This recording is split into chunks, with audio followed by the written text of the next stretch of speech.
नमस्कार मित्रांनो, मी महेश तुमच्यासाठी खूप महत्त्वाची न्यूज घेऊन आलेलो आहे।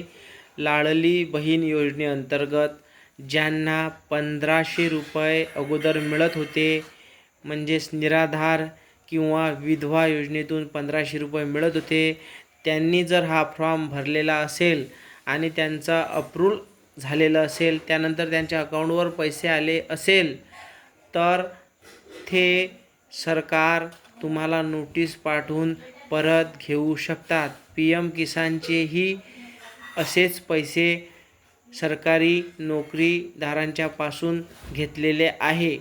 म्हणून सर्वांना विनंती आहे की मी अगोदरच खूप वेळा सांगितलेलं आहे की लाडली बहीण योजनेचा फॉर्म तुम्ही फक्त एकाच योजनेचा लाभ घेऊ शकता।